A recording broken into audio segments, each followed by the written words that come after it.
A lo que me dedico, se dice que tengo que estar o estamos en los momentos más importantes de la vida de las personas. ¿Cuáles son? Cuando nace uno, cuando se casa uno y cuando muere uno. En los velorios, que es a donde vamos a ir, en los velorios siempre hay la pregunta de ¿y dónde fue? ¿O dónde estará esta persona? A veces aún los creyentes y dentro de familias cristianas, las personas se esfuerzan por querer creer que su familiar está en el cielo, pero la mayoría duda mucho de eso. ¿Han oído esa frase muy famosa?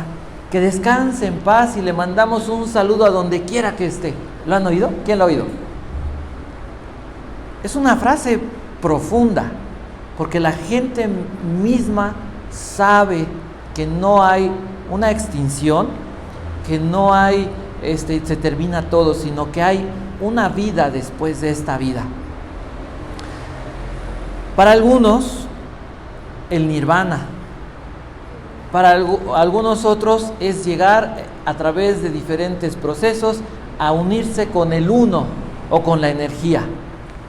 Para otros es encontrarse con 72 mujeres vírgenes después de esta vida. Para otros, la reencarnación. Para otros, el purgatorio o el limbo. Y algunos dicen, se extingue todo, se acaba todo. Todos se mueren y ahí se termina. Con tanta confusión, es importante y me hace sentir la necesidad de hablarles de este tema para que ustedes puedan estar conscientes claramente de que esto lo escribe Dios en su palabra para que cada uno de ustedes lo tenga presente y esté advertido, pero también para que lo tengan como una herramienta de cómo debemos ver a nuestras familias y a las personas de este mundo. Dios ve a las personas con la necesidad urgente de responder una de las 3 preguntas más importantes. Hoy solamente voy a enfocarme en esa. ¿Cuáles son? El hombre siempre ha intentado descubrir algo que Dios dice en su palabra. ¿De dónde venimos?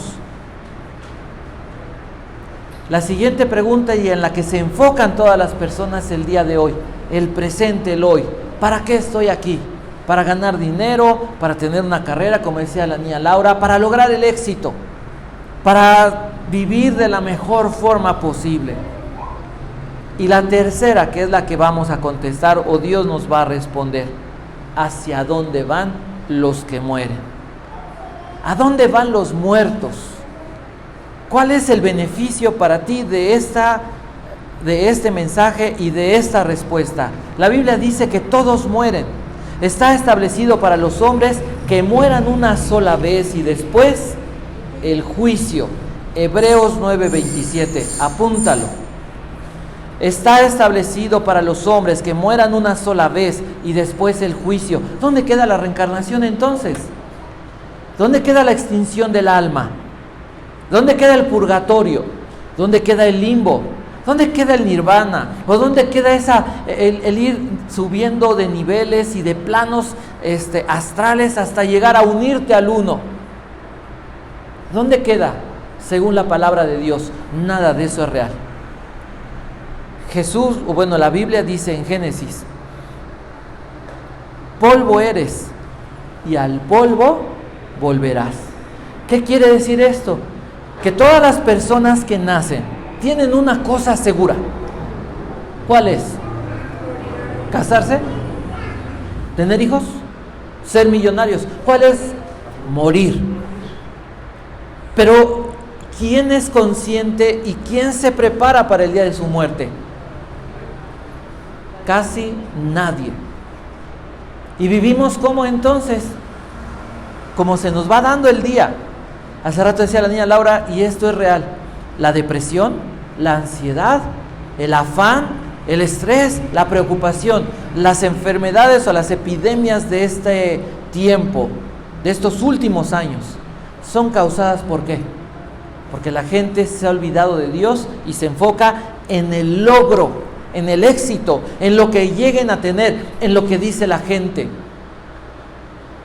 Eso trae como resultado que el corazón, que el alma se desespere, se enferme, porque se han olvidado de Dios. Según la Biblia, Mateo capítulo 25, verso 46 dice, el Señor Jesús hablando, e irán estos al castigo eterno y los justos a la vida eterna. Mateo 25, 46. Es importante que vayas apuntando estas citas. Estas citas tenemos que sabérnoslas de memoria porque hablan de nuestro futuro. Hablan del futuro de todas las personas, hablan del futuro de tus hijos, de tus padres, de tus hermanos, de las personas que quieres y de las personas que no quieres, de tus enemigos. Unos irán al castigo eterno y otros irán ¿a dónde? A la vida eterna. Lo crean o no, les guste o no, tengan religión o no tengan religión, todos tienen un destino, o puede ser el castigo eterno o la vida eterna. ¿Cómo se le conoce al castigo eterno? Según la Biblia, la mayoría de las traducciones le ponen el infierno, pero la Biblia usa o 4 palabras en su etimología se usan para infierno. La primera es Seol, que literalmente se puede traducir como el sepulcro, pero no solamente es eso. Seol y Hades. Seol en el Antiguo Testamento, Hades en el Nuevo Testamento. ¿Han escuchado esas palabras? Bueno, hasta se usan luego en la mitología romana y griega. Seol en el Antiguo Testamento, Hades en el Nuevo Testamento. Seol en el hebreo, Hades en el griego del Nuevo Testamento. Es una palabra sinónima. Sí significa sepulcro, pero también significa lugar de los muertos. Algunas personas solamente enfocándose, algunas religiones, las conocen ustedes, enfocándose en su traducción, dicen, ahí está, la Biblia dice que el sepulcro y ahí se termina la vida. Entonces, ¿por qué hablan de 144,000? Si se supone que se termina la vida, ¿por qué 144,000 si se llegan a salvar? Y esos 144,000, según la Biblia, son 12,000 por cada tribu de Israel. Entonces, según su interpretación, solamente 12,000 de cada tribu de Israel serían salvos. ¿Y dónde quedarían todas las demás personas de la humanidad? Condenadas. Es más, ni ellos mismos lograrían ser salvos. La Biblia dice que estas palabras hablan del mundo invisible. Más allá de esta vida o después de esta vida. La Biblia nos habla también de otra palabra que se traduce infierno, la palabra tártaro. Segunda de Pedro capítulo 2 dice que en el tártaro es una prisión espiritual, donde están presos los ángeles que no guardaron su dignidad. Aquellas prisiones espirituales, prisiones para ángeles caídos. ¿Cuándo cayeron estos ángeles? Génesis capítulo 6, cuando no guardaron su dignidad y se intentaron mezclar con los seres humanos, que dio como resultado una perversión humana y resultan seres que la Biblia les pone gigantes, pero la traducción literal serían los caídos, los nefilim. Y la cuarta palabra que habla del infierno, Ginom, es la palabra, y hace referencia a un valle, el valle de Ginom. Es decir, es un valle que le perteneció a un hombre que se llamaba o se apellidaba Ginom. Ahora, este lugar se convirtió en un basurero a las afueras de Jerusalén. Donde terminaba Jerusalén había ese valle que se convierte en el basurero, y lo que pasaba ahí es que los cuerpos de los criminales eran echados en ese lugar. Ahí se tiraba la basura y siempre estaba encendido. Siempre había fuego donde se quemaba la basura y se quemaba el cuerpo de los criminales, los crucificados, los ladrones, los que eran rebeldes, los asesinos, eran lanzados ahí para ser quemados. Se convierte entonces en un tipo del castigo eterno. La Biblia habla, dice el Señor Jesús, que ese lugar, el infierno, es un lugar de fuego que nunca se apaga. Marcos capítulo 9, verso 48. El Señor Jesús le llama, Mateo 25, 46, un lugar de castigo eterno. ¿Qué significa eterno? ¿Qué significa? Que no tiene final. ¿Por qué es eterno? ¿Por qué no tiene final? Porque está más allá del tiempo. Porque fue creado, dice la Biblia, que Dios creó el lago de fuego para el diablo y sus ángeles, y lo creó antes del tiempo. Todas las almas de los rebeldes van a ir a ese lugar. ¿Quiénes van al infierno? La palabra clave es los rebeldes. Aquellas personas que no consideran importante, que no valoran el sacrificio de Jesús. Aquellos que se rebelan contra Dios y dicen: yo no quiero saber de Dios. Mira, tu Biblia está bien, úsala tú, a mí no me sirve. No, mira, yo tengo una religión. No, mira, yo tengo una mejor creencia. Yo soy ateo, yo soy agnóstico. ¿Un ateo es un qué? Ateo. Sin teo, Dios. Alguien que no cree en Dios. Es ilógico decir soy ateo, porque ya desde el mismo razonamiento estás tomando en consideración a Dios. Y todos, dice la Escritura, Eclesiastés 3:11, Dios puso la eternidad en el corazón del hombre.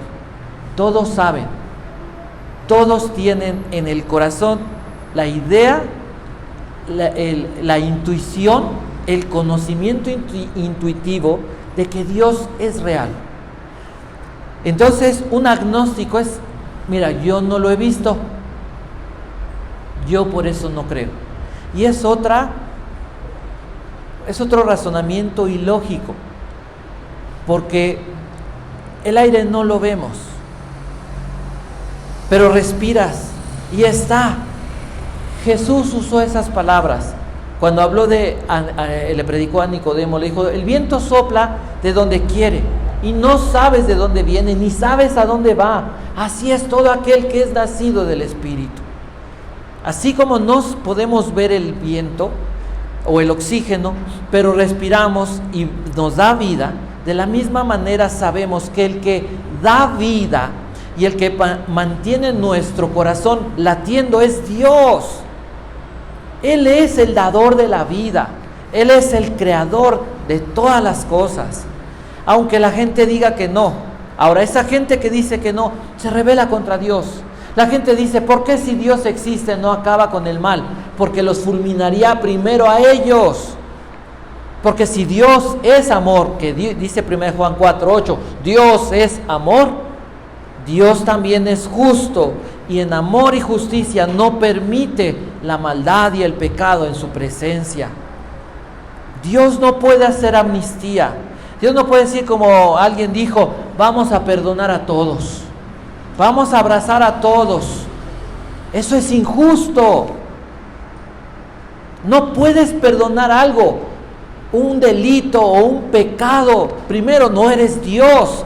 Y segundo, es ir en contra de la justicia, es ir en contra de la ley. Cuando no hay castigo para el mal, para el pecado, entonces se acabó la justicia y se acabó la ley.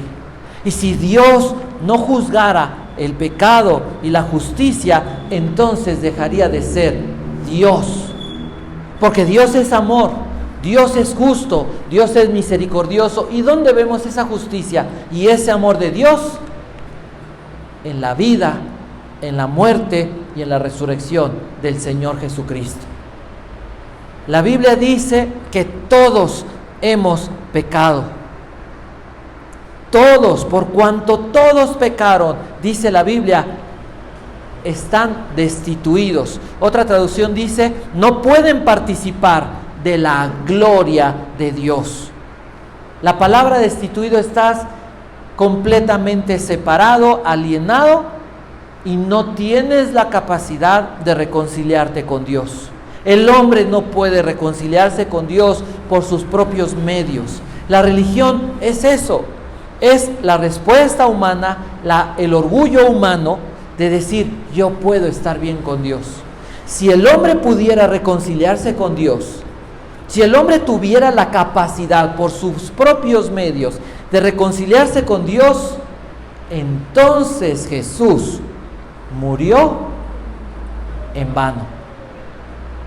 Jesús, como decía C.S. Lewis, o es un mentiroso, porque él dijo, yo soy el camino, la verdad y la vida, y nadie llega al Padre sino por mí. Si hay más caminos, si hay formas diferentes, si hay otra forma aparte de Jesús, Jesús era un mentiroso, Jesús no resucitó, Jesús no es el Hijo de Dios, y entonces Dios también no existe. Porque Dios dijo, este es mi Hijo amado, en quien yo tengo complacencia. Si Jesús no era malo y no mintió, pero dijo estas palabras que no eran ciertas, entonces Jesús estaba enfermo de su mente. Creía que él era algo que no fue. Pero ¿cuál es la realidad? Jesús murió y resucitó como él mismo lo dijo. Y él dijo, a mí nadie me quita la vida, yo la entrego y la vuelvo a tomar. Y la Biblia, el Espíritu Santo, inspirando a los hombres, claramente dijo, y entregó el Espíritu. Jesús decidió el momento, después de decir, consumado es, quedó pagada la deuda, está completo el sacrificio. Entonces, dice la Biblia, entregó el Espíritu y murió. Fue Jesús el que decidió el momento en el que moría. Nadie le quitó la vida a Jesús. Fue llevado a la cruz por los hombres. El hombre quiso matar a Dios. Dios hecho hombre, pero no era posible. Entonces, ¿quiénes están en el infierno y quiénes irán al infierno? Los rebeldes y desobedientes. ¿Y quiénes son ellos? La Biblia da una lista, da dos listas bastante largas. Dice así, pero los cobardes. ¿Quién es un cobarde? ¿Quién es un cobarde?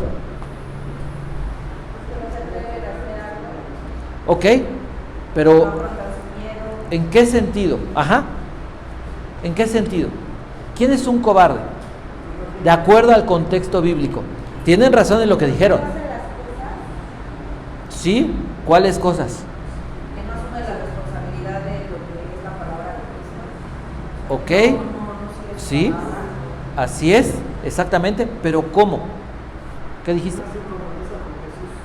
Aquellos que no tienen el valor de dejar el mundo, de morir a sí mismos para seguir a Jesús.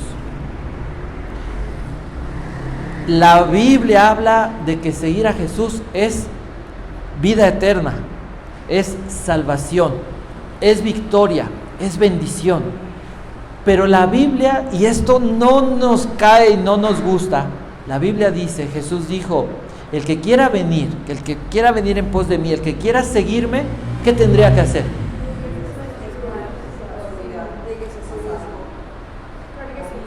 Tomar su cruz. ¿Qué es tomar una cruz? ¿Qué pasó cuando Jesús tomó la cruz?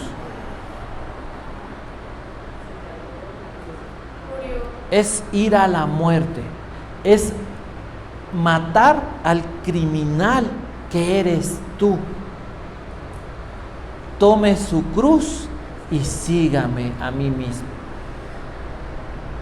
¿Cuántos están dispuestos a hacer eso? Sin que el Espíritu Santo toque el corazón, nadie. Entonces, comienza la lista con los cobardes, los que no están dispuestos. Es que toda mi familia fue de esta religión y yo no voy a traicionar a mi familia. Y si están equivocados, yo también. Se necesita más valor para seguir a Jesús que para seguir una religión. Se necesita más valor para morir a ti mismo, a tu orgullo, morir a tus pensamientos, morir a tu estilo de vida. Es para valientes. Se necesita más valor para cuando en el celular te aparece información pecaminosa, quitarla que para verla, ¿o no? Cuando te ponen ahí y ves dinero, se necesita más valor para tener temor de Dios y decir, por amor a Dios, eso no es mío, que agarrarlo, ¿o no? Dice la Biblia, los cobardes, los incrédulos, y esta frase, cobardes e incrédulos, están juntas.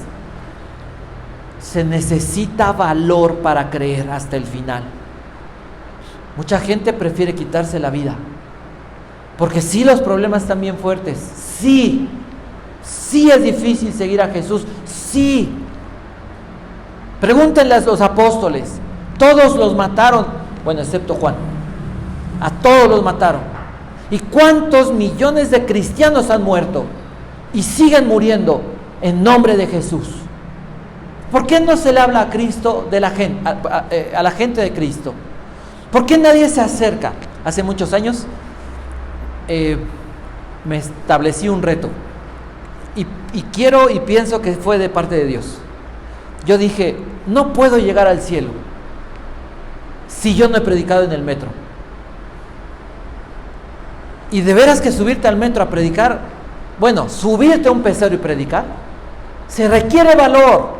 Oye, pero la gente se sube a vender. Eso es fácil. Predica a Cristo en el metro. No lo hacía la gente. Hoy no se puede porque te detienen. Súbete a un pecero y predica. Así al pecero que tú vas al metro, a donde vayas, levántate y comienza a predicar. ¿Y sabes cuántos lo hacen? Vamos a llegar al cielo y le vamos a decir, Señor, viví en la ciudad más grande del mundo, en la ciudad más peligrosa o de las más peligrosas del mundo. ¿Y qué crees? Que me dio vergüenza hablar de ti. Pararte afuera de la calle, pararte en el mercado y predicarle a la gente y gritar. Nada que, ay, tengo aquí, me pongo y ay, mi equipo. Y no, con tu garganta hasta donde llegues. Y dar folletos. ¿Cuántos lo hacemos? Se necesita valor para hablar y para seguir a Jesús. Y estás aquí porque Dios quiere que seas valiente. No se trata de sentirte mal y ay, qué feo, ¿verdad? Ay, sí, estoy bien mal. Y salir y seguir siendo iguales. Es el momento de decir, Dios, no soy valiente. Tuve que orar porque yo decía, Dios, qué cobarde soy. ¿Por qué no me atrevo a hacer esto? Y mira, las primeras dos pero después le agarras el gusto. El Espíritu Santo empieza a encenderse en ti y dices, va la otra, y va la otra, y va la otra. Y cuando ves que por ahí alguien te levanta la mano, cuando ves que alguien te dice, que Dios te bendiga, ¿sabes qué dices? Gracias, Dios, gracias. La Biblia dice, los abominables y homicidas. Para ser homicida no solamente hay que matar a alguien, con el deseo de quitarle la vida a alguien, con el enojo y el deseo de venganza. Ahí ya dice la Biblia que eres un ¿qué? Un asesino. Somos asesinos. Alguien dijo, mira, en una cárcel predicando, dijo, mira, la diferencia entre ustedes y yo es que ustedes los cacharon. ¿Cuántos de nosotros no somos o hemos hecho cosas en nuestra mente peores que las que han hecho otras personas?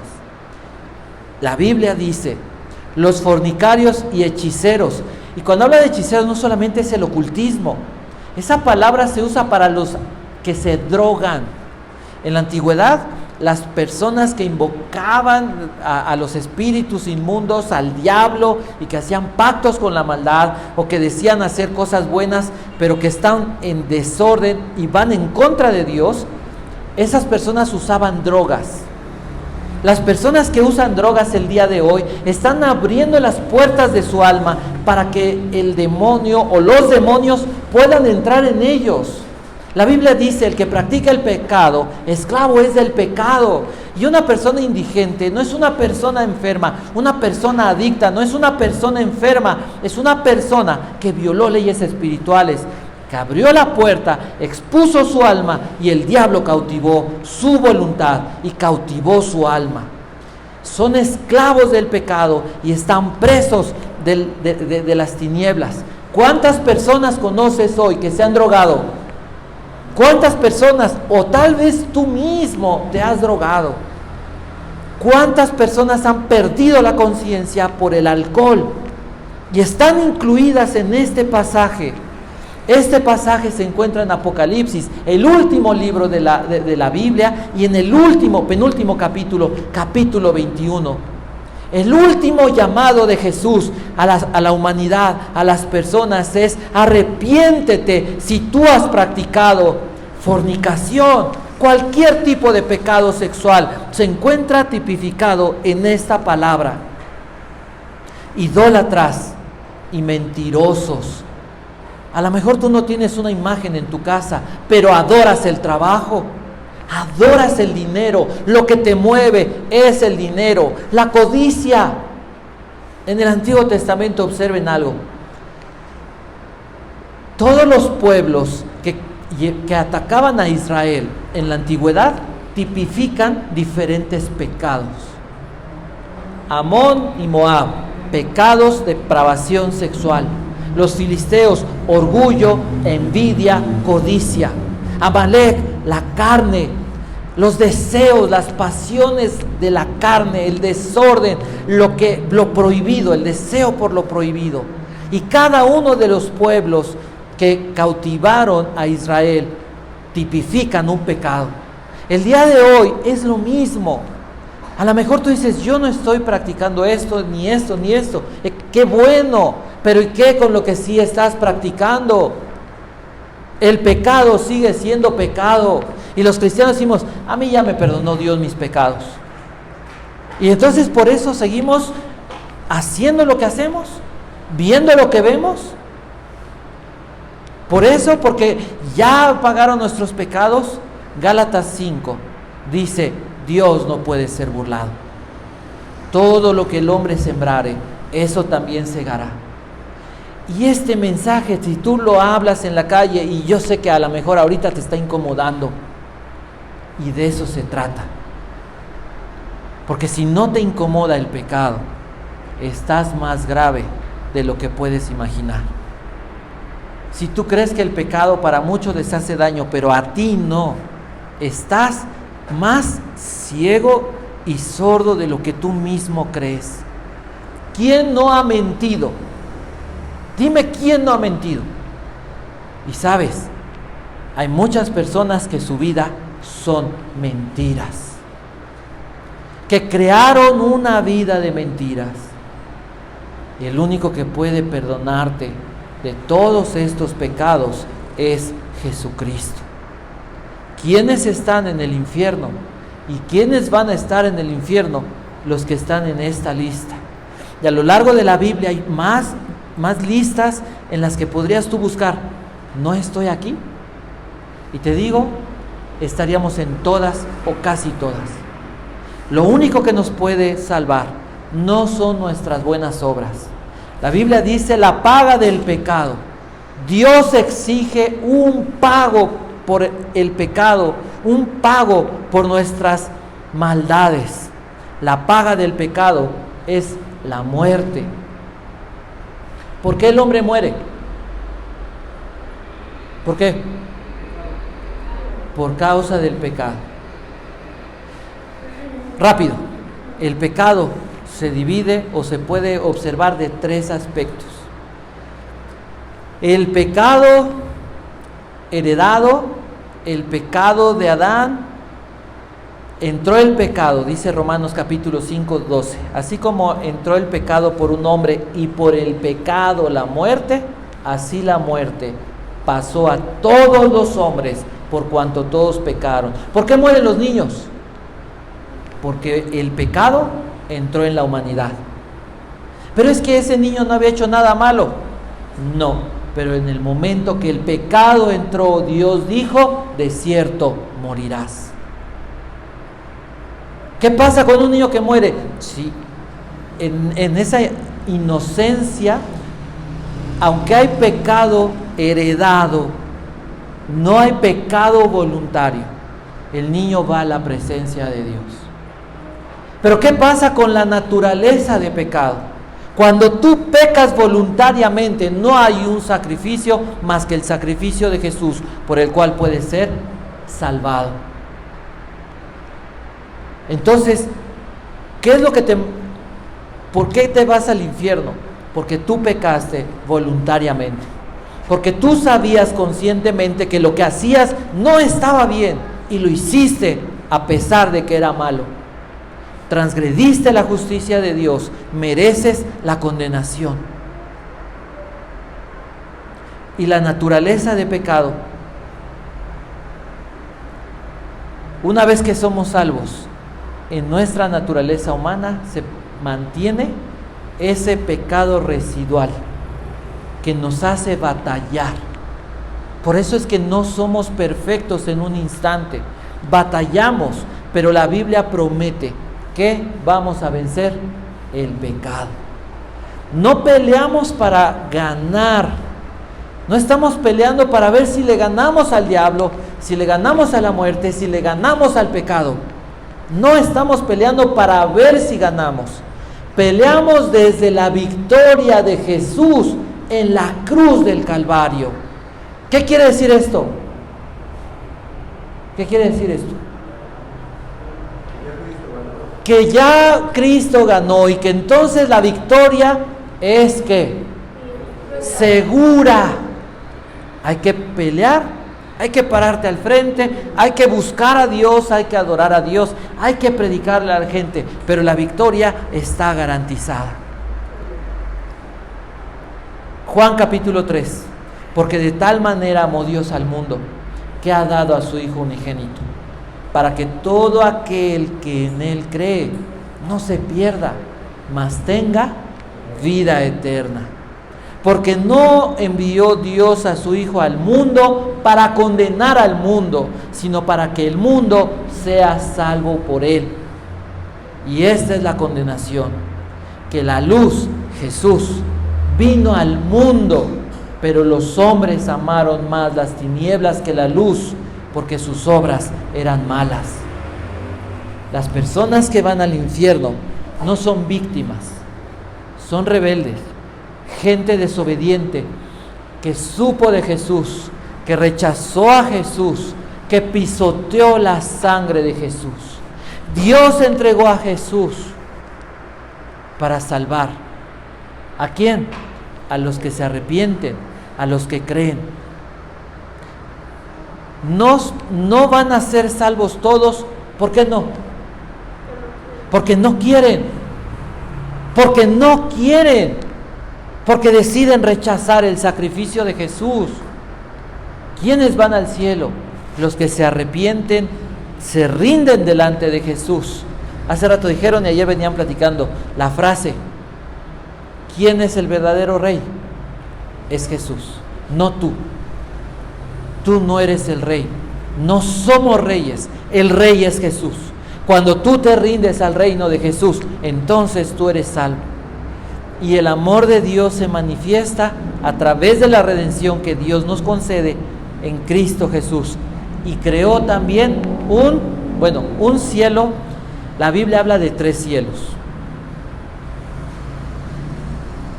Dios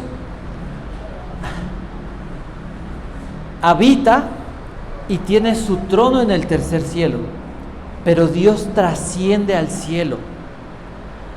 Dios no es que se sienta en un trono y ahí queda, porque Dios es más grande, es trascendente, va más allá de los cielos y los cielos de los cielos y de todo el universo. Pero en el tercer cielo Dios ha establecido su trono, y ahí es donde Dios ha prometido llevar a todos aquellos que oímos las palabras de Jesús. ¿Sabes cuál fue el mensaje de Jesús? Bien sencillo, Mateo 4:17. Jesús decía: arrepiéntanse de todos sus pecados y vuelvan a Dios, porque el reino de los cielos se ha acercado. ¿Quiénes entran en el cielo entonces? La Biblia dice: porque hay un solo Dios y un mediador entre Dios y los hombres, Jesucristo hombre. Primera de Timoteo 2:5. Hechos capítulo 4, verso 12. Los apóstoles predicaban y decían esto: y en ningún otro hay salvación, porque no hay otro nombre bajo el cielo dado a los hombres en quien podamos ser salvos. ¿Qué quiere decir esto? Que si tú estuvieras a punto de morir, estuvieras en la silla eléctrica, estuvieras en la cama de un hospital, vieras que viene un auto y no alcanzas a salvarte, si tú invocas el nombre de Jesús, ¿qué va a pasar? Vas a ser salvo. Romanos capítulo 8, decía el apóstol Pablo, capítulo 10, verso 8 y verso 9. Esta es la palabra de fe que profesamos. Que si crees en tu boca, que si crees en tu corazón y declaras con tu boca que Jesús es el Señor y que se levantó de entre los muertos, tú eres salvo. Porque con el corazón, ¿se acuerdan de cuando hemos hablado del corazón? ¿Qué es el corazón? El corazón es el lugar donde atesoras, donde está lo que vale para ti. En el corazón está lo que realmente vale y quien gobierna, quien reina en tu vida.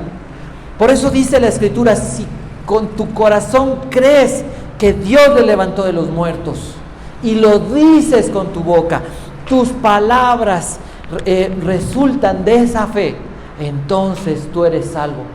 ¿Sabes lo que le costaba a las personas decir que Jesús era el Señor? La palabra literal era curios o quirios.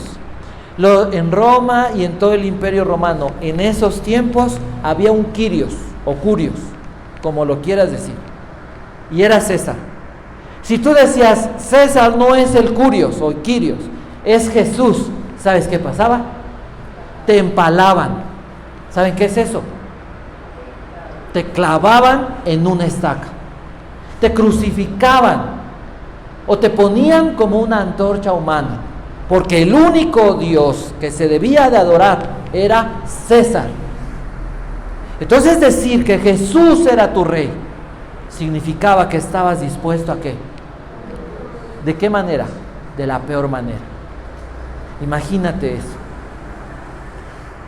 Jesús está en la cruz y voltea al cielo y dice: Padre, perdónalos, porque no saben lo que hacen.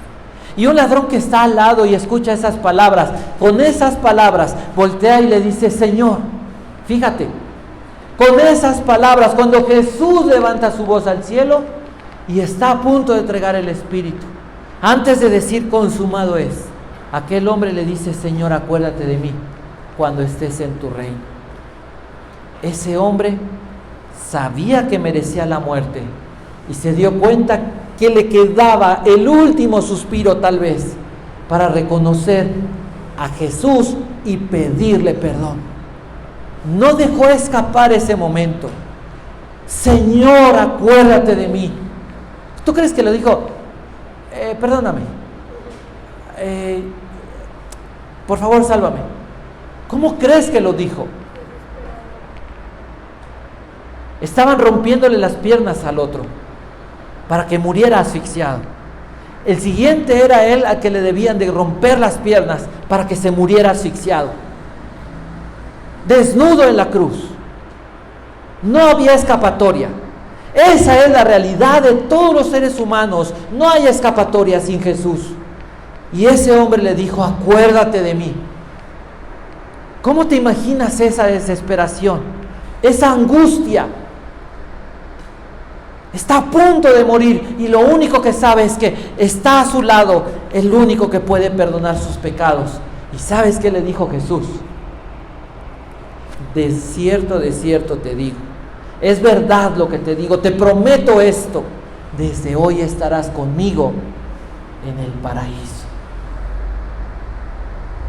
Todo lo que había hecho ese hombre,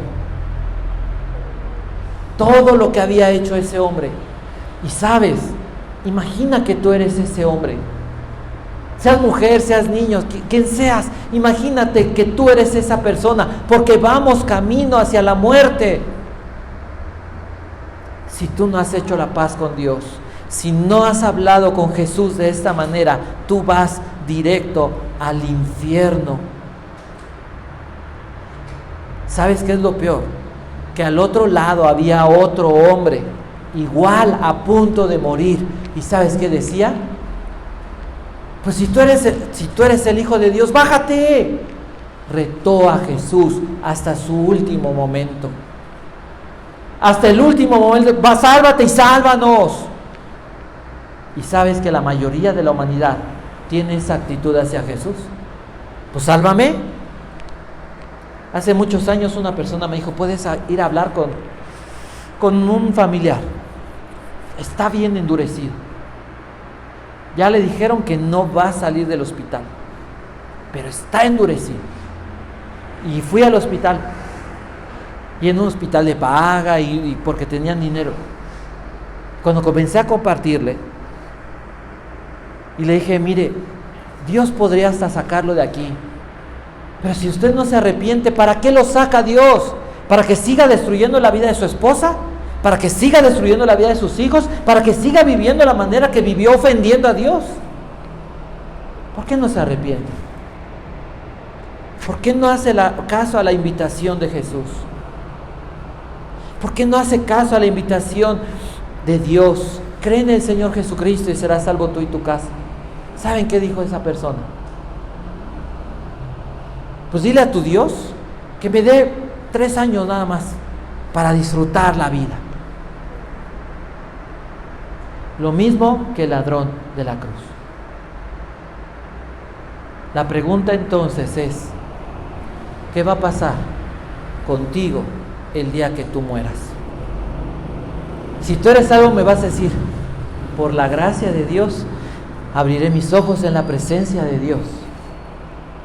Pero quiero que pienses entonces en las personas de tu familia, tus amigos, amigas, que sabes que no son salvos o que tienes duda. ¿Qué vas a hacer? ¿Qué vas a hacer con este material? Te invito a que cierres tus ojos.